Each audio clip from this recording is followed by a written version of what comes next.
Hello, and welcome to Sobercast, where we provide AA speaker meetings and workshops in podcast format. We're an ad-free podcast, and if you enjoy listening, please help us be self-supporting by visiting Sobercast.com, look for the donate link, and drop $1 or $2 into our virtual basket. We hope you enjoy the podcast. Have a great day.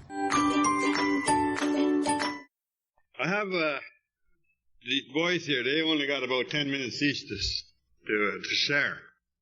They told me a long time ago it doesn't matter with how much time you have. I attended one of these gatherings here about maybe 29 years ago when it was held at Windsor Park. And there's a woman that came and talked there one time. She didn't say nothing. She just started crying. I think she cried for about 10 minutes in front of the mic. And she got a standing ovation, you know. Everybody knew what she felt. So, when I'm telling the boys here, they only got 10 minutes apiece. We have Odawa, Chippewa, and Micmac. So we got a variety of races on the North Shore, and on the East Shore. The very East Shore and way there by the Atlantic someplace. So, we're okay this morning. We're going to start off with Gary here. He's got his ceremonial hat on that we used this morning. So, I want everybody to give Gary a very warm welcome. Miigwech.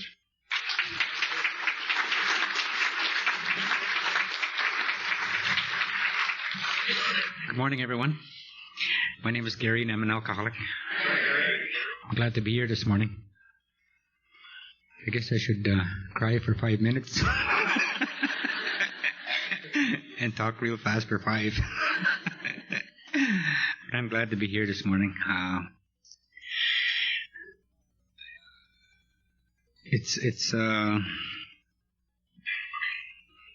I come from a reserve. It's called the Mississauga Reserve, and I was just thinking as Peter was talking that my mom is Ojibwe and my dad is Odawa, and so that makes me a half-breed.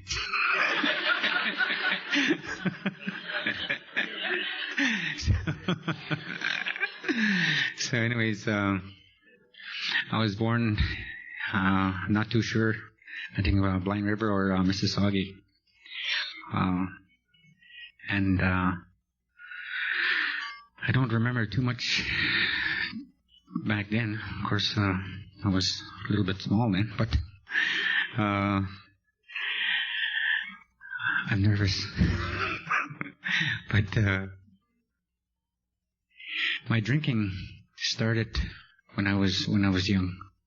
I was thinking not too long ago that I used to say I didn't like drinking. But then when I come to think of it later on, I was thinking that I did like drinking. I liked drinking an awful lot. But for me, it was, I guess I used it as an escape, and from problems that I was experiencing at the time, and I didn't know how to handle it right off the bat. I couldn't stop. That first night, the first time I had anything to do with alcohol, I got in trouble. I didn't drink that first time that I was having that I had anything to do with alcohol. A friend and I stole some wine, and we were going to his reserve to drink. But then the police pulled me off the bus, and I spent the night in jail. I was young that time, must have been about 12 or 13. And later on I heard that if you go back drinking, it's going to get worse. And that's what happened. It just kept on getting worse. When I was later on, when I was turning 21, it was 21 at the time for to get in bars.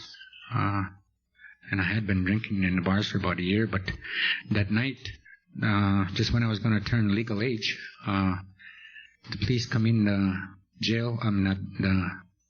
They came in the bar and they pulled me out of there about 11 o'clock because I was 20, and at 21 I turned. At 12 o'clock I turned 21. And they charged me for that. They charged me for it anyways. But seeing that drinking, every time I had anything to do with alcohol, I suffered. During the last part of my drinking, I ended up going to jail. And when I first came around the program, they told me that if I things were just going to get worse all the time. Every time I went back out drinking, and at the time I had a family, I had children, and I ended up losing it all. And then at the end, I was toward the last, I ended up going to jail. I got caught for stealing. The judge told me, he says, if you come back here, he says, you'll be going to jail. So I got caught stealing a jacket, and then when I went to court, that's what he told me. So next time, about a month down the road, I figured it was safe, and I started taking small things again, and then all of a sudden, I went in the grocery store and I stole some pepperonis, and I ended up in jail. Everybody was telling about all the things they did to get in jail. I wouldn't tell anybody that I stole pepperonis to get in jail.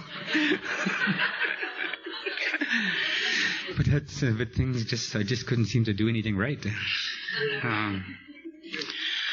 But I think the thing that got me here was, toward the end, I was a very lonely person. I was really confused, and I had nowhere else to go. I didn't understand that second and third step that they talk about in the program to find out an understanding of your own higher power.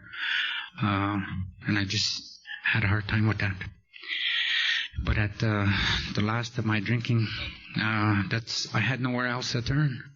And then that's what happened to me that day. I stopped. I said, God, help me not to drink anymore, and help me not to do drugs. And I haven't had to go back there since. But that doesn't mean to say that things were okay, you know. I still had to learn an awful lot about myself. And over the years that I've stayed sober, I've made an awful lot of mistakes. And I've had to learn from these mistakes. But the thing that helped me so much is you people keep on telling me, keep coming back, you know. And that's what I keep on doing, you know. I keep coming back to this program, and it's saved my life, you know. Later on, when I lost my marriage, I got into another relationship, and I have my daughter who's with me today. And because of alcohol too, the relationship ended up.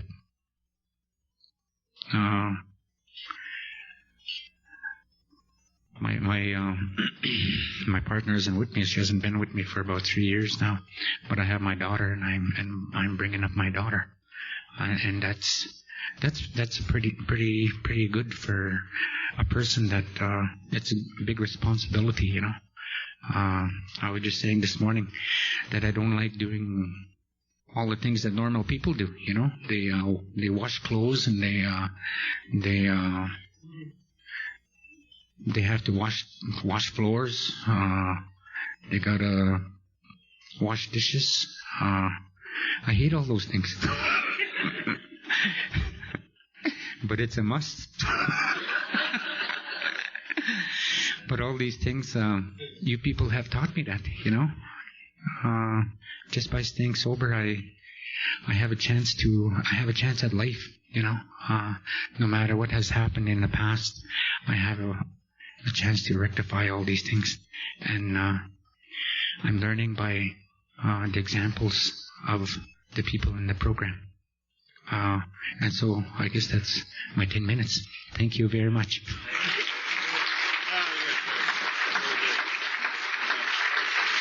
Give me that. Thank you, Gary, for that. Very good.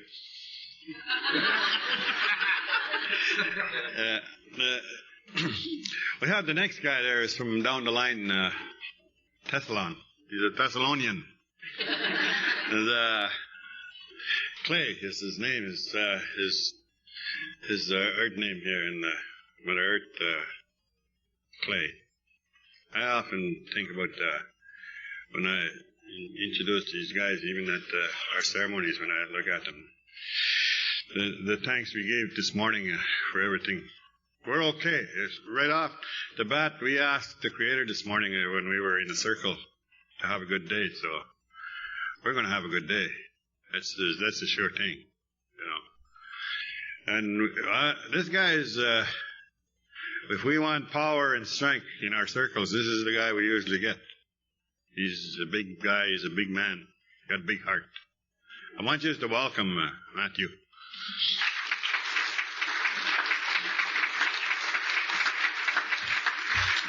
My name is Matthew, and I'm an alcoholic. I'm nervous. Like everyone else, I guess. And I'm from Thessalon. And I was born in Thessalon. And I traveled when I first started to drink, when I was 16. My first drink was 571B. It's wine.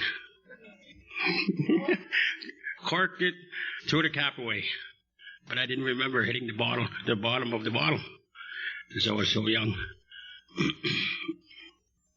And eventually it got worse. It started on the weekends, after school, on Friday night. Then it got worse all weekend. My dad used to ground me, but I used to run away. I didn't listen. It got worse. The older I got, the worse I got. Soon, I was in the bars when I was 16, up here in Sault Ste. Marie. There was one bar near the old Woco building on Queen. I borrowed somebody's ID, and their ID said 29, and I was only 16.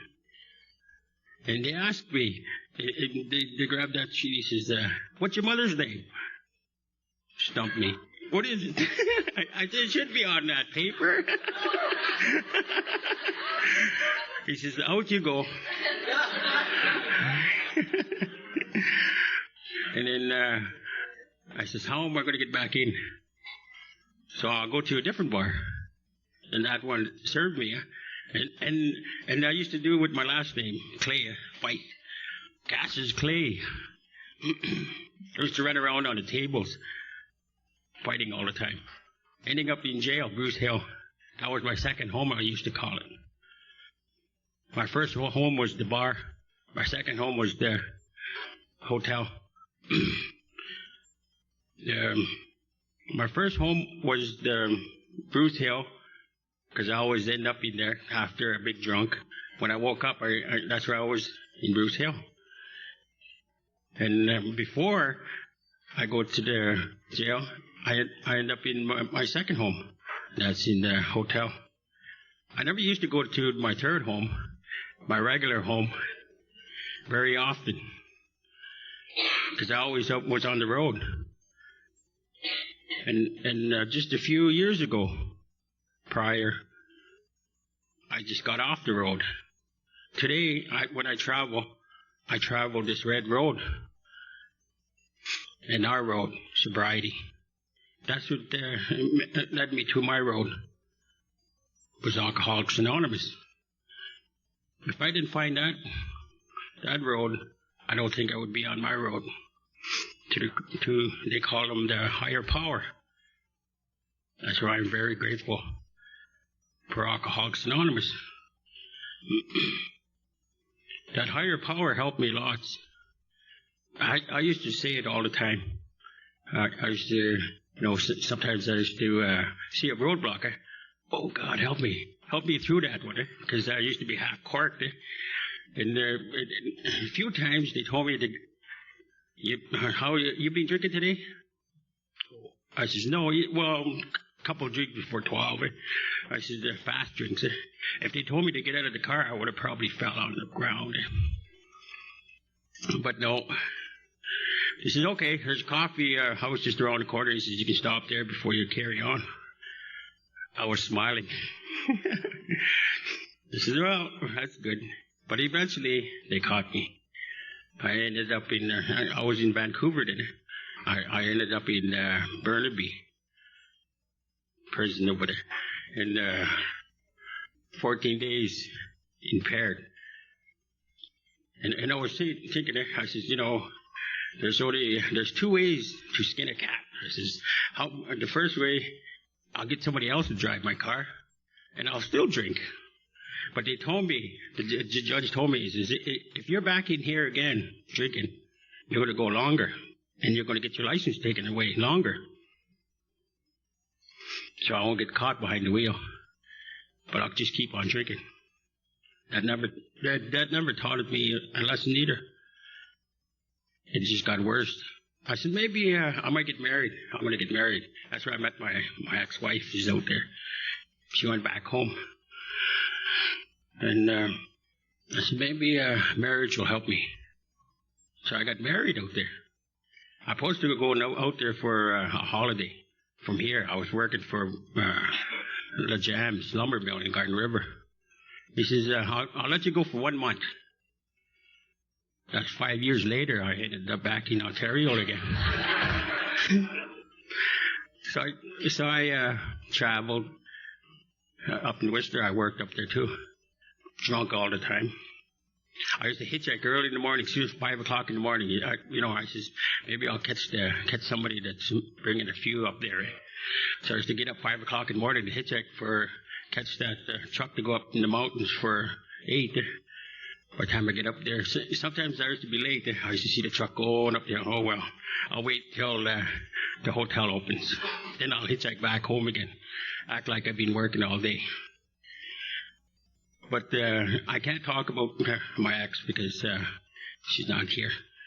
But, when I get home, she's half corked anyway. So there's no, I said, well, she couldn't tell the difference if I was drinking or not. So quite a few years that went by. We stayed together for 12 years. I got 3 beautiful daughters with her. I'm a single parent today. And it got worse. We got a 3-bedroom house down in Tesla First Nation. And it just got worse and worse. The more partying we did, I remember out west, there's 11 months in a year, but I can only remember, 12 months in a year, and I can only remember 11. I lost 1 whole month. And I still don't know where it is, and I'm not going back to look for it. Yeah.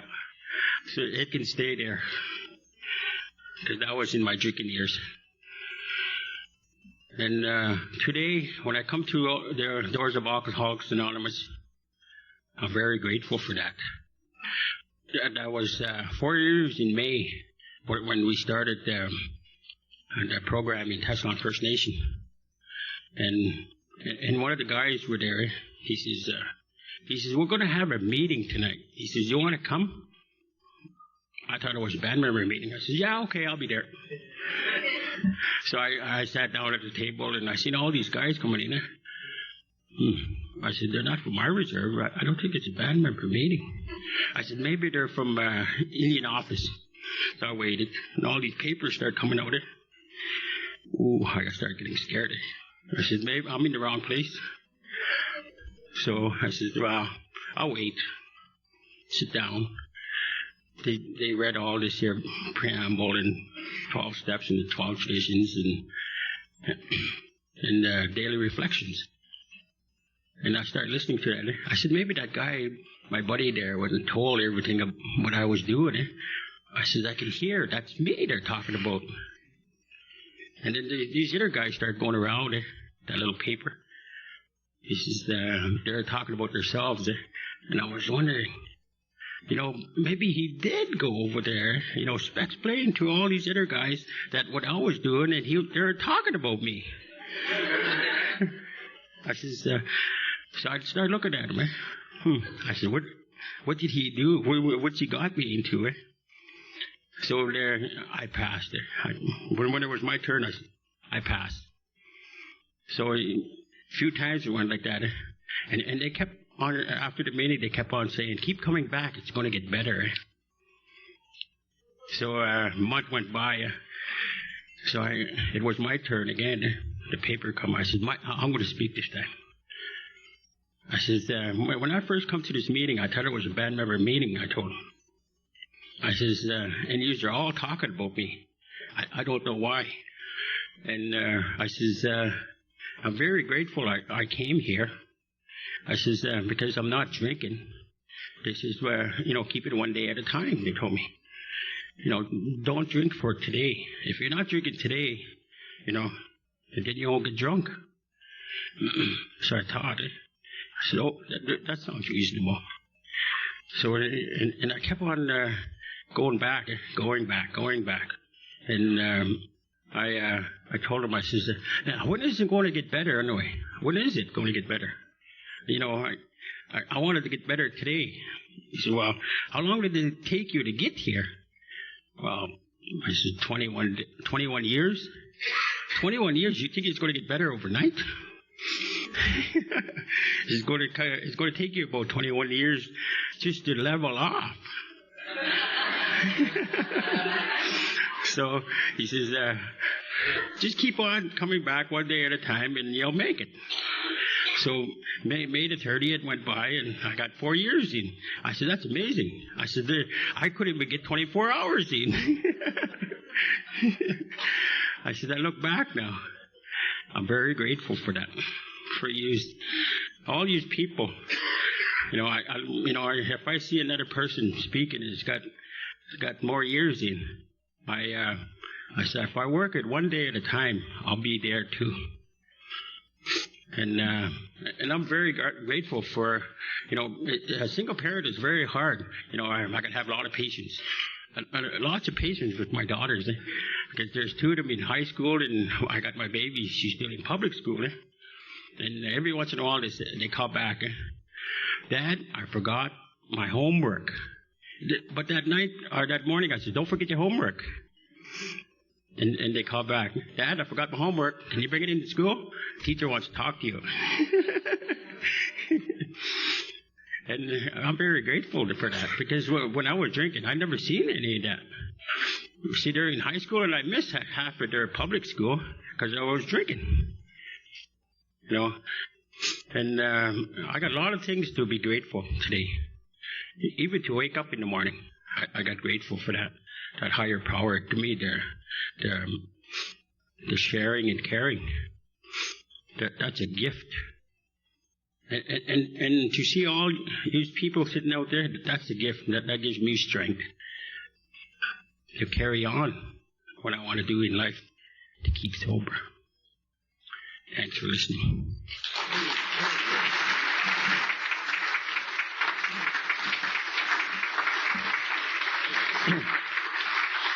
I didn't plan that, to have two Mr. Mums here. Just sort of happened. I didn't qualify. My name is Peter Mingons, and I give my last name because you won't remember it anyway in 2 minutes. I've been in the Alcoholics Anonymous now for over 31 years, and I could have left. I could have left any one of those 31 years, but I think the program is fantastic. That's why I'm still in it. I think that's why people are still in the program, or are in the program, for any length of time. I belong here. This is laid out for me. I didn't, unbeknownst to me before, I didn't know that there was another life such as this. Now I know, or I have known, I'm a slow learner, and now I know that I do belong here, and this is my way of life. This is, you come and see me, I'll usually talk about AA. I won't tell you about how many deer I shot, probably about how it works. This guy here is from I heard him a long time ago. He was talking about North Arm way back over there, and I don't know what those Micmacs are up to. They're water people, though. They're a different type of people than us. We're woodland here. But these guys they're water. He'll talk about water more than anything. Liquid. Booze. Yeah. I want to also thank the committee for asking us here. You know, I was sort of disappointed this spring there when I went and took in the Rainbow Roundup. There was not one of us was even asked to say how it works or traditions over there, and I just thought I'd mention that in passing. You know, so it's nice. I live in the Sault. I retired from Algoma Steel. And the people in Sault Ste. Marie, they seem to, they're my people. You know, I was born in Manitoulin, West Bay, but the Sault is my town. And the Some One Cares group, sometimes I say No One Cares group, is my group, you know. Somebody said last night it's the best. And may everybody be the best. One thing I like about Alcoholics Anonymous is I used to say I could speak after Clinton. I don't do that. I don't say that anymore. But this is, I heard one time one guy, and I corrected him. He said, well, after somebody spoke, well, it's pretty hard to follow that act. I said, no, it's not an act. We don't compete here, you know.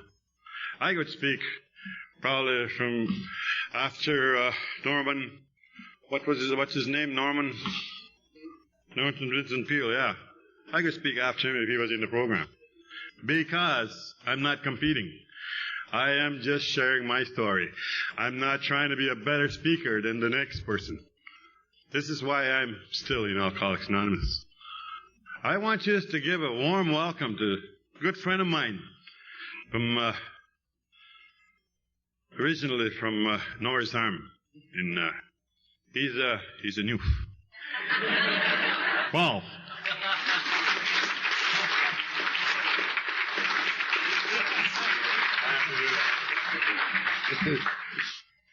Hi, friends. My name is Paul, and I'm an alcoholic.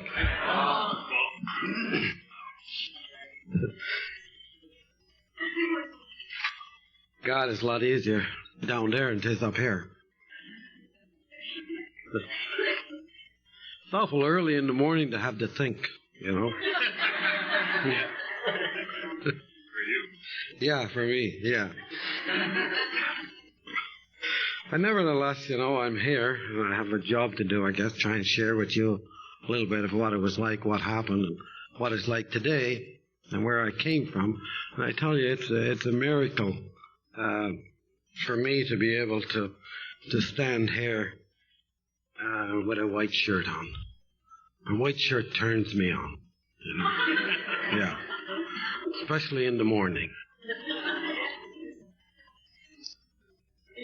I remember waking up after my first wedding. And it wasn't my last one when I say the first one. And I was lying on the couch. I never even slept with my wife.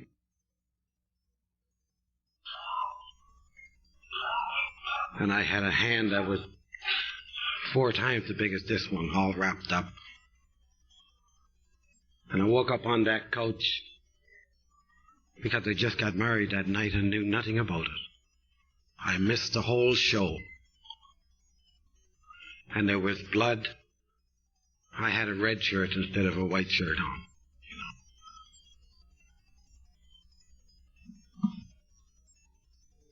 The guilt and the remorse that morning, followed through many, many years. My God, once I took my first drink, everybody around me, everyone that cared for me, everyone that had anything to do with me suffered, because I took that first drink. I took my first drink when I was 12 years old.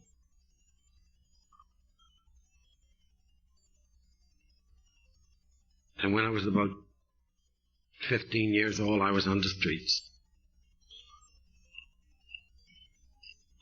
I'm so glad today, you know, that I have a program. And I'm so glad today, you know, that you people have a program too. I'm so glad that I'm asked to be a part of this. You see, growing up as the only native family in our little hometown, I was the dirty little boy that lived down underneath the tracks. We lived in a little tar paper shack. And the kids used to stand on the railway tracks and used to throw rocks at our house and scream out, "Micmac Indians, Micmac Indians," you know. You see, I'm glad that you people got a program, eh? You don't throw rocks at me. You don't have to like me. But if you got a program, you got to love me. I got that one against you, you know. You people taught me that because I didn't love a lot of you people when I came in here. You know, I didn't like you. There's some people I don't like today in the program, but I love you. You know, and I'd pray for you. You know. When the chairman opened up the meeting, he talked about the anonymity at the level of press, radio, and film. You know, I'm just going to read you a little small piece. It's very important for anonymity in the program, especially for the newcomer. You see, nothing can hurt me today because I'm sober and I'm in Alcoholics Anonymous. You know, and I've cleaned up the inside and I've cleaned up the outside. But it took longer to clean up the inside than it did clean up the outside. Yeah, I could put on a white shirt, you know, and have another couple of shirts sitting in the closet, you know, and that's something new. I never had that. I never had a closet before. What I had on, that was mine. You know, that's all I had, you know, holes in my shoes, holes in my pants, you know, when I came to Alcoholics Anonymous. You know, it's very important for the media, you know, to easy does it, like, you know. And this is dated back October the 14th, 1992. I was here at a convention down in Waterloo, the Holiday Inn down on the lakefront. And the media, I have a brother, two brothers, and I have lots of relatives here in Sault Ste. Marie because I used to live here, you know. And this says, later on, Paul, a native from Sault Ste. Marie, related how his alcoholism was a family affair, striking his father, his brother, and sister. You know, my nephew called me up and says, "They got a piece in the paper about you." You know, my sister didn't see it. I got a resentment against your paper for a little while. After I talked to my sponsor and started thinking about it, and I got rid of it, you know. So it's very important for our newcomers because I had a few years of sobriety at that time, you know, and I knew that nothing could hurt me. It caused some problems, yes, a little bit of problem, you know. But I just wanted to get that in because I've been carrying that since 1992. And I want to give it to you people now and get rid of it. I don't know. Peter talked about 10 minutes, he said, we got, you know. But I haven't done any time, you know, since I've been in Alcoholics Anonymous. I don't know if you can know how to get drunk or not, or if you know how to stay sober. But you know, if you want to get drunk, if you want to do like I did when I came into this program 24 years ago, there's not to do anything that you're told to do. And I didn't. I was introduced to Alcoholics Anonymous at a very young age because living on the streets, I wasn't good at stealing and burning someone's car and stuff like this, you know. So the cops used to catch me and lock me up in jail, you know. And I was in jail at a very young age, and there was a paid cook in there. And he asked me, because I was a young kid, you know, he asked me that each time I get in trouble, if I ever been drinking. And I told him yes. He sat down and he talked with me, you know, and he introduced me to Alcoholics Anonymous, you know. And I was really amazed that he would do that, because I was a prisoner and he was just a paid cook right there, you know. And I went to my first meeting after I did the rest of my time with that guy, you know. I don't know what went on. It was a closed meeting, and Jerry told me that I didn't have to say anything, so I just went along with anything because I was looking for a new way of life, you know, something different, you know. I was looking for a way to drink and have fun like it would start off sometimes, you know, and not get into all the stuff. I wouldn't beat up my home, you know. I wouldn't wake up in the morning in the bed alone, you know, and all the windows broken out, you know. Like I say, I didn't wake up one morning when things were so beautiful, you know. Nice sunny morning, you know, and the window was open and I was lying in a bed, nice white sheets on the bed, and the drape were blowing across the bed, and I could hear my kids out in the backyard playing on the swing and playing with the dog. And my wife was out in the kitchen with an apron on, baking apple pies, setting them on the windowsill to cool off, listening to country and western music. And I jumped out of bed, went out and said to her, "Guess what, sweetheart? I'm going to join Alcoholics Anonymous and things are going to be okay." I guarantee you I never had that when I came here. I had it along the way. But once I took that first drink, it took all them things away. Everything went. I had nothing when I came here, you know.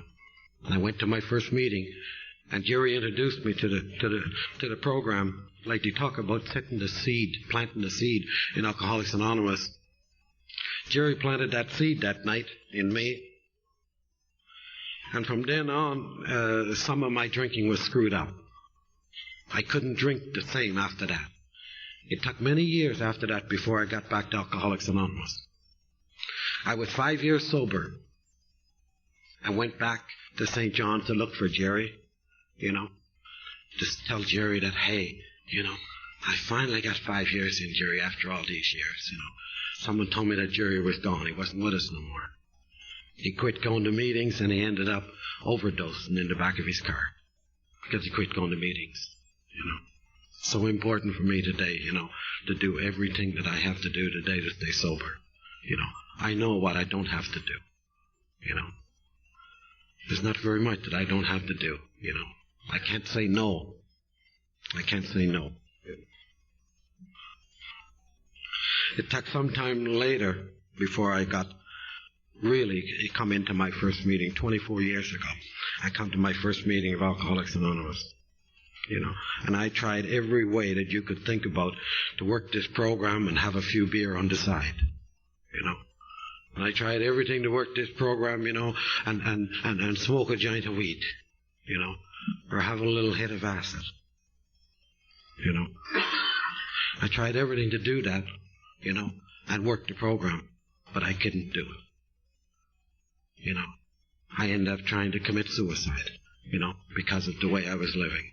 Ended up in your big hospital down here, you know, because I tried to overdose because I couldn't live anymore. I couldn't live anymore the way I was living, and I couldn't live into the program, you know. I didn't know how to completely give myself to this simple program. You know, I was looking at it for a time, over a long period of time, that I had to do this. I couldn't learn that I had to do it one day at a time, you know.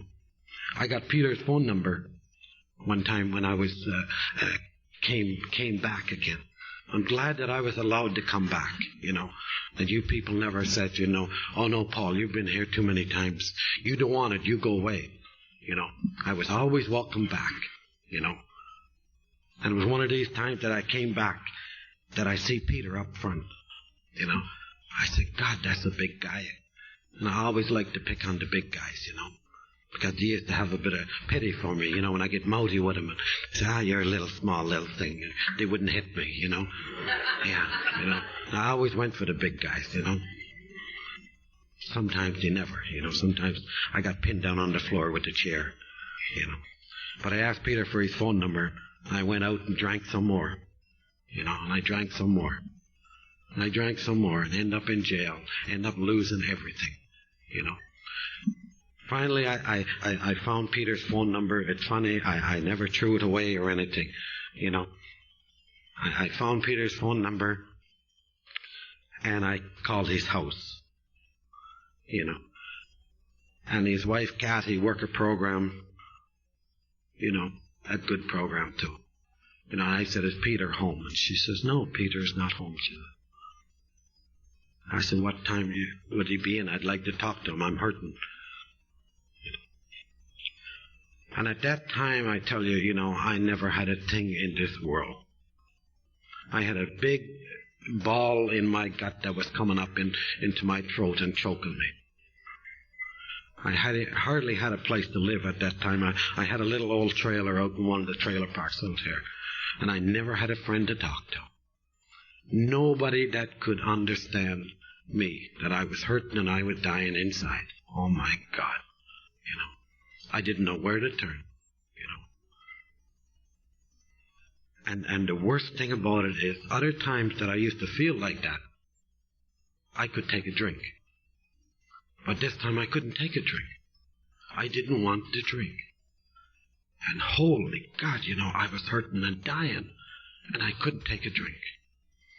Kathy says, come on over. She said, Peter has gone to an AA meeting.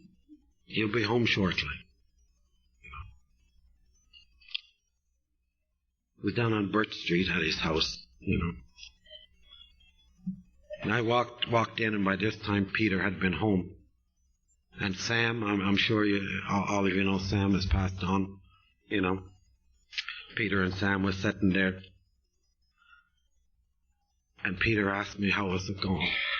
I said, Peter, I don't know. I said, I really don't know how I'm going to get through the rest of this night. And I didn't. I didn't know how I was going to get through the rest of the night. My insides of my body was just a screaming. We sat and we drank coffee and we talked and I cried and I cried some more and we drank more coffee and I cried some more. We drank coffee, you know. And that's 14 and a half years ago. And we drank some gallons and gallons and gallons of coffee at that kitchen table since then. And we've talked since then. And we've cried since then at that kitchen table, you know. And I started off in sobriety. I started off with growing in their family. You know, their family is my family. I become a part of their family. You know, with the kids, watching the kids growing up as I was growing in sobriety and getting things happening in my life and things start to get together, you know. And I start to get another white shirt on, you know. And I'd wake up in the morning and it wasn't all dirted up. It might be full of coffee stains or whatever, you know, but that's okay. I know where they came from, you know. And it has been great. It has been great. I like to have the time to tell you all the great things that's happened to me over the past 14 years, you know. But if I told you everything, you'd think I'd be bragging, you know. You'd think I have an eagle about it. My God, I'm so grateful in the mornings, you know. Not all the time I'm grateful for everything that I have and everything is around me. But I'm so grateful every day that I don't have to take a drink. You know, and I have the friends that I have in Alcoholics Anonymous.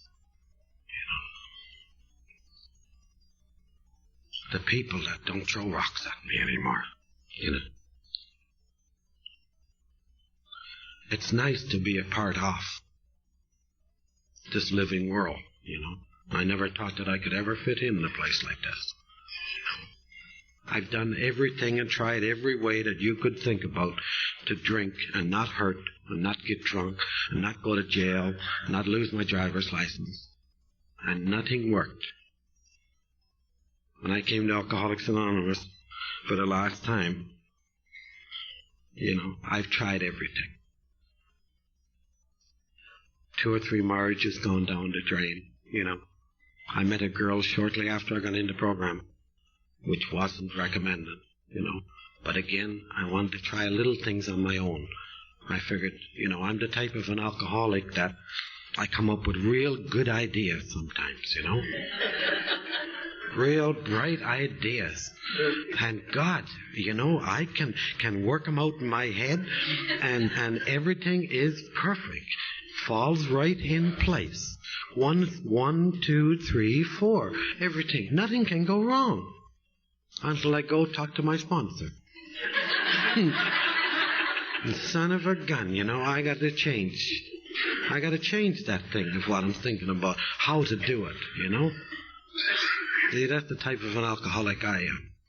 I come up with bright ideas sometimes, for me. I can't follow through with my bright ideas. I got to talk it over with somebody. Because me alone, I'm nothing. I tried that, I tried doing it my way, and I couldn't do it my way. My way doesn't work. I get up in the morning, and I go down and I get a coffee, my wife and I. And that's a little tradition thing that we have in our home. Whoever gets up first gets the coffee for the other ones that's in bed, And whoever gets up last makes up the bed. So I make sure that I'm up first. I hate making beds. And my sponsor told me I had to do the dishes. Oh, jeez. I used to say, a grown man have to get to the sink and do dishes. He said, yeah, try it, he said, before you go to bed. He said, it might be good foreplay for you,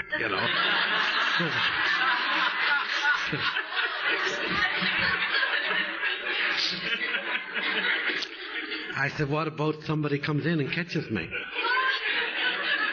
I didn't want any of you big guys coming in seeing me with a dish, my hands in the dishwater doing dishes and drying dishes. My wife sitting down watching the TV for a break, having her tea after supper or something. Oh, my God, no. But, I don't care. It cleans my hands, I've done the dishes many times, And I make the bed sometimes, And that's nice,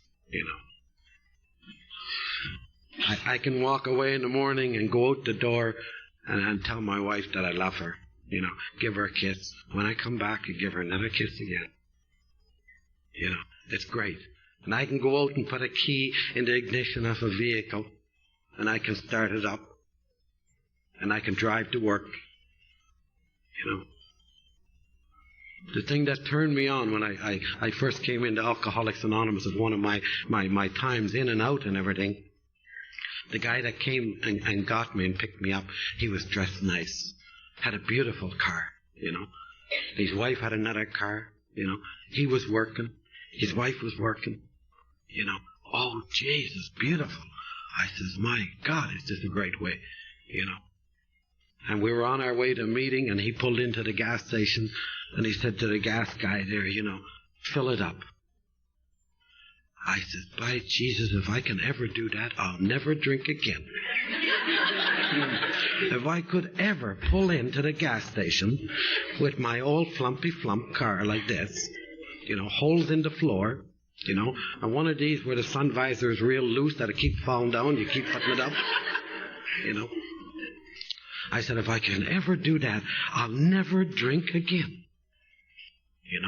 And I have such a hard time of saying, fill her up, I have such a hard time. I do it sometimes, and my wife makes me do it if we're going on a long trip. On the way up here yesterday, I pulled in, got $25 worth. I wouldn't fill it up. There's something about it that it's so exciting thing for me, Pull in, I say, pull in, fill her up. But since I've been in the program, there's many times that I pulled into the gas station and say, fill her up, And I didn't have to give him my watch. I didn't have to give him my spare tire. I never had to leave my buddy there and let him run away when I get down around the corner. I never had to do these things, you know. See, you people had taught me how to try and do things right. And the longer I try and the more I try to do things right, the majority of things that come back my way are good stuff. You know, it's good stuff. And I like that, you know. I pray to my higher power every day. And I get up in the morning and have my coffee and I do my reading, you know. And that has, at first that was a hard thing to get into, to do, without rushing out the door and everything. But now, if I don't do it, it's sort of an off day for me, you know. It's a part of my day that I have to do that, you know. I've had some beautiful things. I got to see my kids after 18 years. Never seen my kids, and I got to see them again. They were only just little babies when they were taken away from me, you know. And I was standing up there, you know, with my hands behind my back like this, you know. And the old judge was telling me that I wasn't a dad, you know. I wasn't a father. I was nothing, you know. And when people used to talk to me like that, I used to agree with them. Because I wasn't, you know. 18 years later, I got to see my kids, you know. It's amazing, amazing what things happen, you know, when we try to do the right things in Alcoholics Anonymous. Amazing, amazing things that's happened, you know, to me. I hear Peter giving me the word.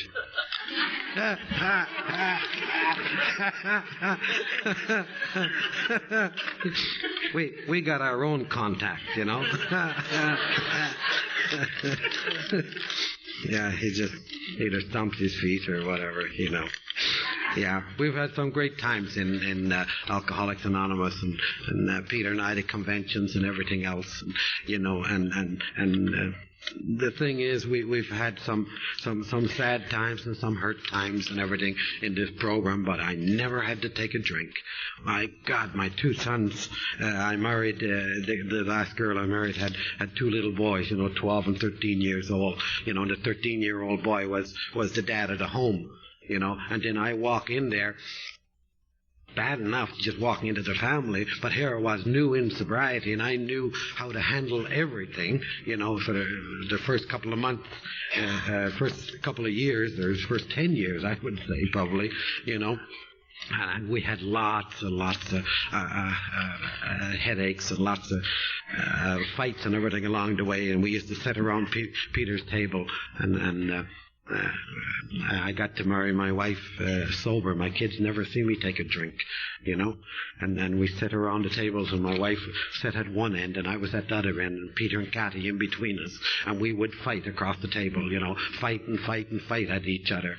And I used to say to her, well, God damn it, why didn't you tell me that, you know? And she was scared to tell me these things, you know, because the fear was still into our home at that time, you know. The fear of alcoholism and everything was still in our home, and they never see me take a drink. Eh? I would start raving sober, you know.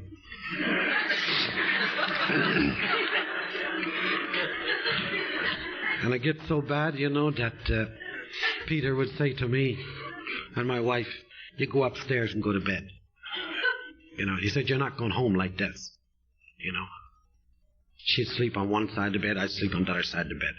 Room enough for two more people in our bed, a lot of times. You know, lots of times room for more people, you know. Not much room, I guarantee you, today in our bed, you know, for anyone else, you know. It's nice to wake up in the morning, you know, and know that son of a gun, you know, I'm going to try and do my best today, you know. I'm very grateful, you know, that I have a program. It says, O great Spirit, whose voice I hear in the wind, and whose breath gives life to all the world, hear me, I am small and weak, I need your strength and wisdom. Let me walk in the beauty, and make my eyes ever behold the red and purple sunset. Make my hands respect the things you have made, and my ears sharp to hear your voice. Make me wise, so that I may understand the things you have taught my people. Let me learn the lessons you have written in every leaf and rock. I seek strength not to be greater than my brothers, but to fight my greatest enemy, myself. Make me always ready to come to you with clean hands and straight eyes, so when life fades at the fading sunset, my spirit may come to you without shame. Thank you.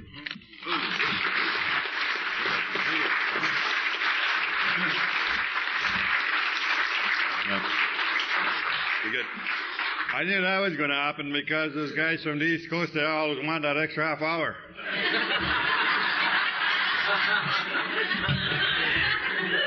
The girl that read the 12 traditions here for me at the start, last Thursday, she had 22 years.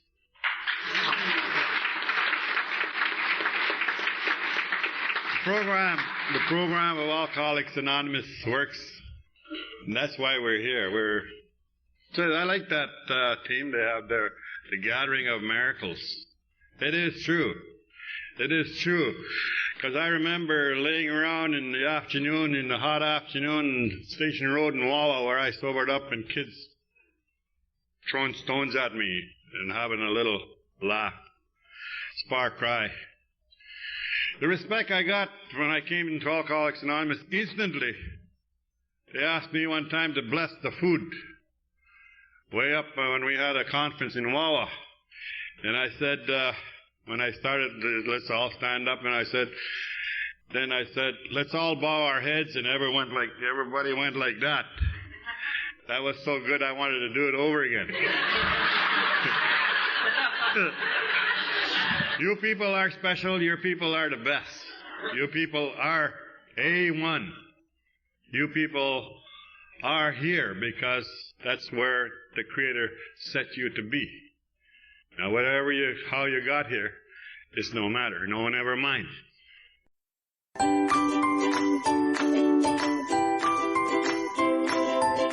Thanks for listening. I hope you enjoyed the podcast. Sobercast is ad-free, and we'd like your help in order to keep it that way.